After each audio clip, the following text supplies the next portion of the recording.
what happens is you get a lot of recidivism. You get a lot of repeat offenders that keep on committing the same offenses because they haven't received the treatment that they need. So I would strongly support any type of program, especially inpatient substance abuse programs, which there's a lack of here in the Valley, especially in Cameron County. We need more programs like that to help resolve some of these situations. Now there is some programs out for like the Drug Divert Court, which is working closely with some drug offenders to try to resolve their issues without them having to go to jail or prison. But bottom line is that if they keep on violating the law, eventually they will have to suffer the consequences and go to prison. But do I support it? I mean, if they have to go, they have to go. But I think we need to have alternatives to treat these folks that have a problem.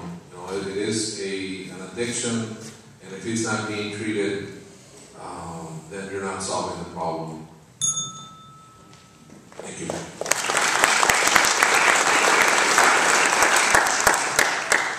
Mrs. Ford, would you like me to repeat the question? Yes, if you would, please. Do you support sending nonviolent drug offenders to state prison? Why or why not? It depends on the circumstances, because I think there are several factors that you have to look at. You have to look at, first of all, the defendant's criminal history. Do they have a long history of running drugs, of distributing drugs? You have to look at the amount of drug that they had in their possession and the quantity. And what type of drug is it? Is it methamphetamine? Is it cocaine? You have to look at all those factors because that determines whether they're trafficking or whether it's being used for personal use. So it's not an easy yes or no question because you have to look at several factors and primarily the defendant's history. There are several programs that help first-time offenders that allow them to get probation, and that is by statute, by law. That's under a certain amount for a certain quantity of a certain drug, they will be given probation. And I think that probation does help some individuals that perhaps got off the wrong track, got off on the wrong road, and ended up in a circumstance that they did not expect. Probation helps those type of folks get back on track, rehabilitates them, gives them the necessary tools they need to succeed. For the individuals that are habitual users, though, that are habitual traffickers, I think that we have no choice but to send those people away because they are a menace to our society. They will continue, if they haven't stopped after 2 or 3 times, they will continue their pattern of trafficking. They will continue to distribute drugs to our schools, to our communities, to our children, and I think that is something that is not acceptable.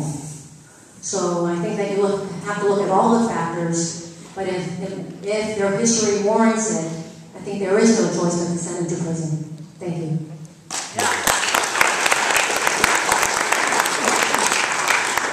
Mr. Malady, would you like to repeat the question? Please. Do you support sending nonviolent drug offenders to state prison? Why or why not? Nonviolent drug offenders, is that what you said? Not first-time offenders, nonviolent drug offenders? Okay. I believe that what you have to have is you have to have the entire range of punishment available to you because you have to look at each case on an individual basis. You have to look at the factors and the facts surrounding the case to make a decision on what is best to seek as punishment for that particular offense and for that particular individual.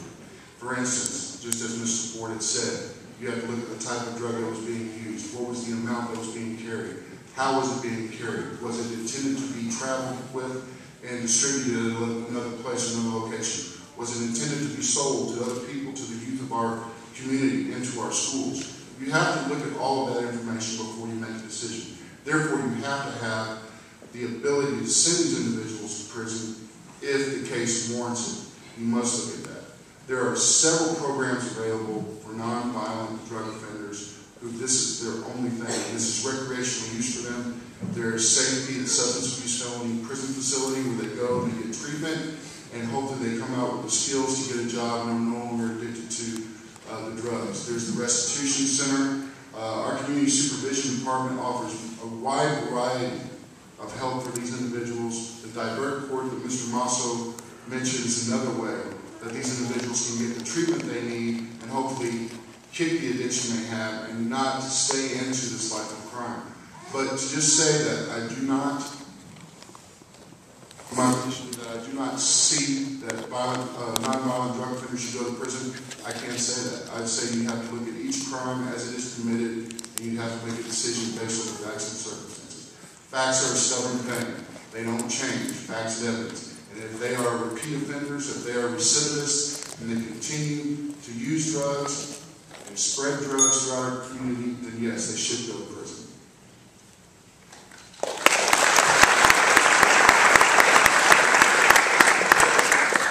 Mr. Garza, would you like me to repeat the question? No, sir. Drug use and abuse in America is eating our lunch.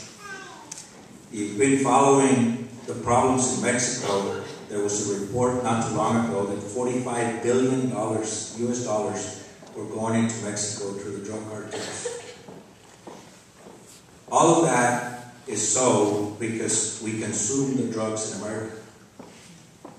So you're asking me if I consider having a policy that first-time or non-violent drug offenders get probation only? No, I would not do that. I would look at the cases individually and determine what justice requires. Because if you have a person transporting 50 pounds of cocaine, that's not a probation case. You have an individual with one joint of marijuana, that's not a jail case, not even a Cameron County jail. But at the same time, you don't want to give the wrong message. And if you assault someone, you get probation, but the next offense it is, you're transporting a pound of marijuana, oh, the policy is probation, non-violent, you get probation again. No. We have to have a policy that's consistent with the goals. And the goals has to be peace in the community, law and order for everyone. So all of us, you and I, can pursue our lives, liberties, and our happiness, work, raise our families, worship, and not be afraid of crime, of the cartels, of the Zetas, etc. So, no, I would not have a policy of saying drug cases, non-offenders, outright probation. I would not do that.